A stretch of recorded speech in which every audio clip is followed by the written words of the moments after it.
This your boy Stevie G. You already know it's your boy Young Goldie. Duce. I mean, we sitting here rocking out with Hip Hop 1987. Let's do it. Shout my hip hop since 1987 niggas. Hip hop since 1987.com.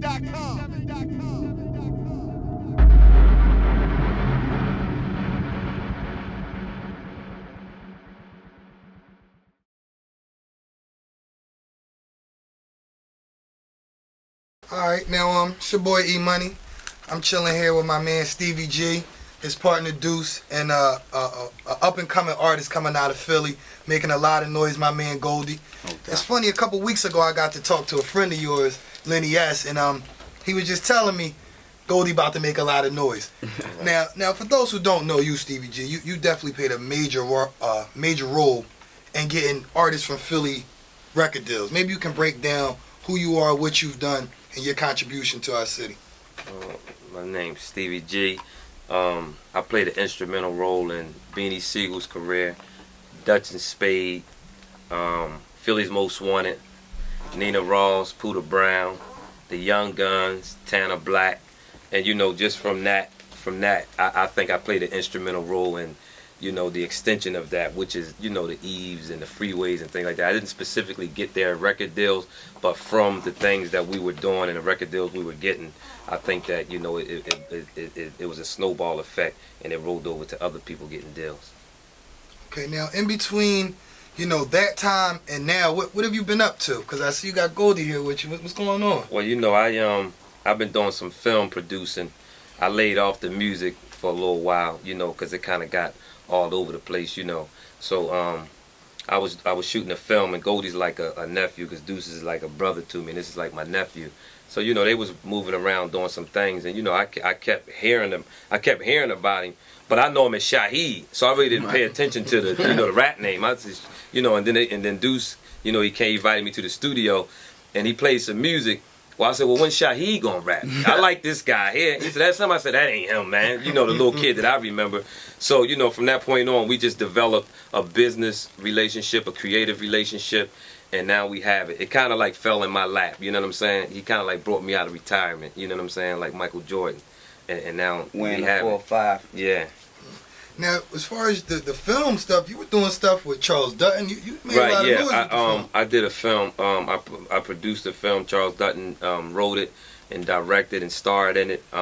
It's called Must Be the Music. We working some things out with some cable networks and stuff like that. So it can be a drama series, so y'all can get the inside, no holds barred on the inside of how, the music business really go down, the raunchiness, the craziness, and I just felt like the things that I've went through, I wanted to tell it in a story. I'm not an actor, so me and Charles got together. I was throwing concepts and ideas about it, and we would talk for hours and hours, and he would call me back 5 in the morning. I'm writing this thing, G. But I slapped somebody. I said, that's perfect. He said, you sure? I said, listen, you should have slapped 2 motherfuckers. You know what I'm saying? It's the music business. You know what I'm saying? Exactly. So from that point on, we talked about it for a year straight, and then we started developing. You know what I'm saying? And it became a good project, and we had a lot of good talent and good artists, and we shot it here in Philadelphia. We gave a lot of up and coming actors, first time actors, in Philadelphia, mixed with some professionals, and it kind of it kind of turned into a snowball effect, and it became something magical. Okay. Now, Duce, I know you have a history in the music game as well. I know you from a few good uptown guys. You know what I'm saying? You've been out here, but let people know what you've done in the music industry. Well, when I was a little younger than my son, me and this guy Walt Reeder, we were signed to Atlantic. We had a record called I Can't Stand You. Okay. And I did a lot of shows. I did shows with LL,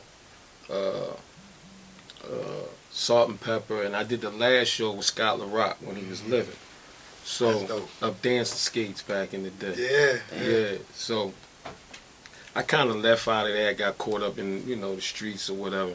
And this kid comes along, he was playing ball, you know what I mean? He been playing ball since he was like 6, 7, extremely talented. No matter, like me and Steve would tell you, when he was little, we thought he was gonna go to the Olympics because he had combinations at 3. He knew how to put it together like that. So my son knew when I was rolling with Troy Carter and Jay Irvin, I was working with them in Sanctuary, and Matthew Knowles was our boss, and that kind of fell through. So, you know, ever since then we was fishing, but you know, still my son was still in this rap stuff, and I was really hating on that. You know, you know, my wife would find his raps in his pocket. Yeah, I heard you would throw them away. Yeah, she used to bring them to me. I used to throw them away or whatever, and cause you know I didn't go to college. You know, we wanted somebody to, you know, to represent our family as far as like that. You know, go to college, do the right thing. You know, the American dream or whatever. So you know, he was playing ball, and he woke me up like about 7:15 one morning. He was like, "Pop, come take me to practice on a Saturday." So I took him. So by the time I got the car together, whatever, we on the road, it's like 7:25. By the time I got to the door, it's like 7:30. So when he probably actually entered the gym, it might have been like 2 minutes late. So he made him run the whole time. You know how they do, whatever. So he was already, his self-esteem for that was kind of falling a little bit, because that was his dream. I never knew about the rap, like this is what he was doing.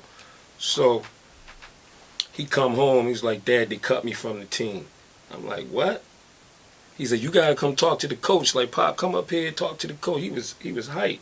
So I go up there and talk to the coach. We sat down, we kicked it for a couple.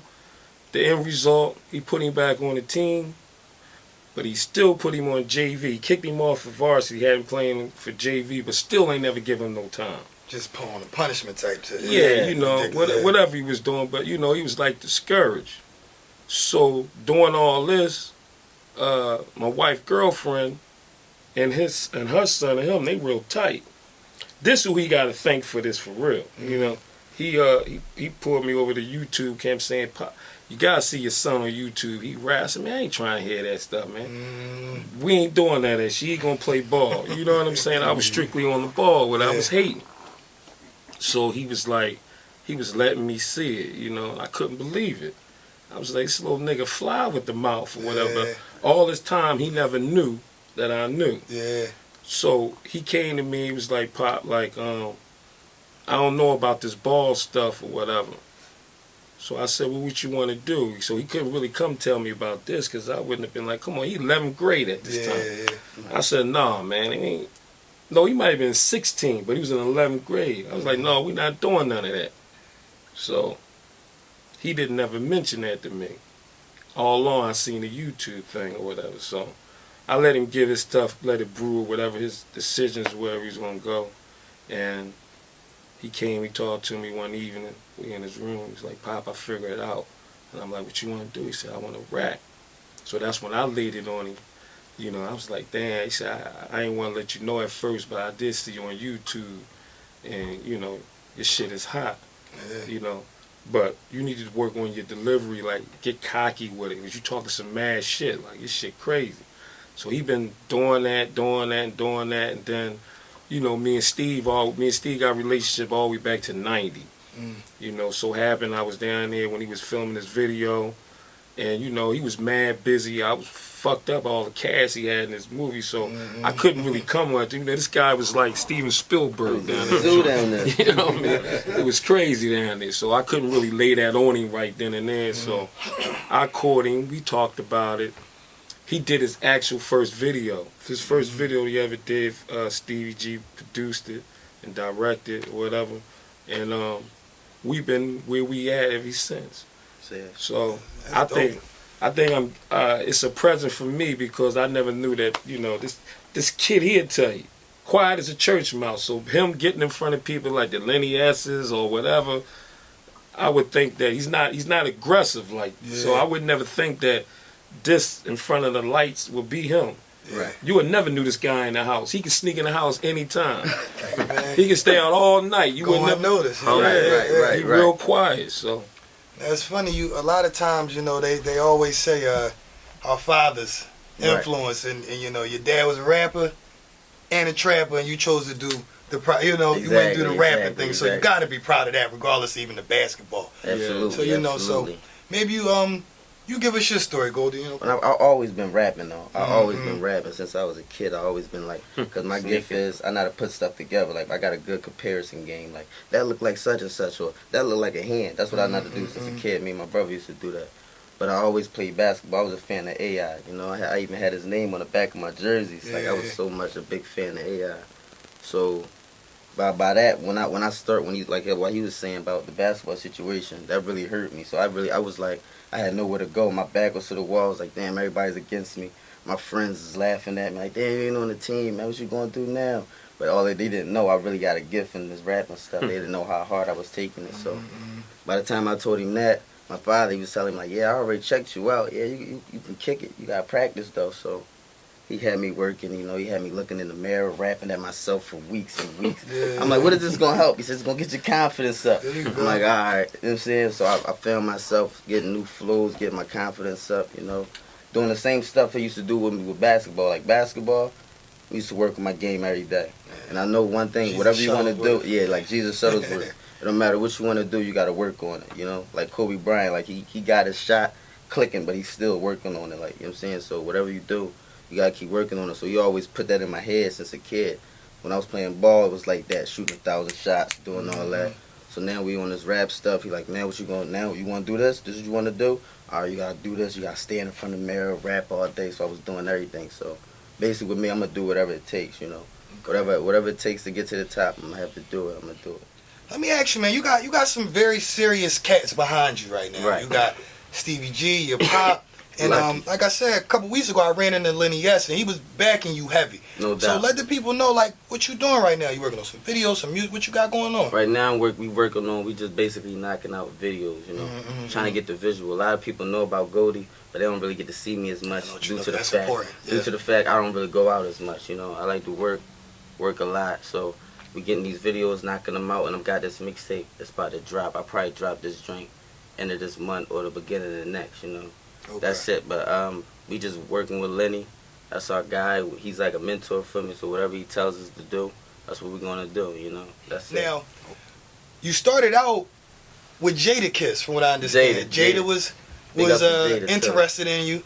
I remember I was talking to your pop about. He said Jada and Styles came through the crib. Yeah. They came down. They actually came down to the graduation. Matter of fact, it was my graduation day, cause they was telling me I was kind of lacking in school. When I first got serious about my craft, I was so serious on it and trying to get back from what basketball took from me. I was like lacking in school. So I seen that. My father seen that, and I was rolling with Meek Mills at the time. My father used to tell Meek Mill when I was in high school, like, he can't be coming down till he gets homework done, Meek. Like, you got to make sure you get his homework done. Yeah. Meek telling my pop, like, I got him, make sure you get his homework done and all that. But one day I got all my work from all my teachers, I got it done. I told Jada and all that, because Jada was telling me, I ain't signing you unless you graduate. You got to walk across that stage, man.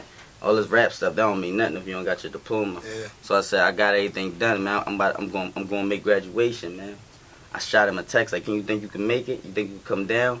He hit me right back, yeah, I'm coming down. So he actually came down. Everybody lost it, like parents, teachers, all the students was going crazy. That's crazy. So that was big for me then. So when he came to my crib, all my family was like, damn, Jada really liked this kid, man. I can't believe Jada really liked my cousin like that. Jada and Styles came in my living room.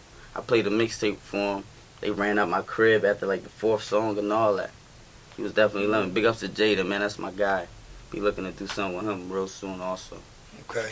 Now, Stevie G, Duce, let me ask y'all, when Jada gives that cosign, like, Top 5. Yeah, what did that do for y'all? Did you kind of say, you know what, goddamn, I'm glad we went this route? Like, what did that do for y'all? Well, that just solidified me. What you knew. And yeah, it just solidified me and said, boy, you still right. And Jada said, that's the boy, you still rolling. You getting back, nigga. You know your stuff. Right, you know what I mean? Because Jada's somebody that I always, respected, you know what I'm saying, as a group member. And, because it's hard for anybody to be in a group.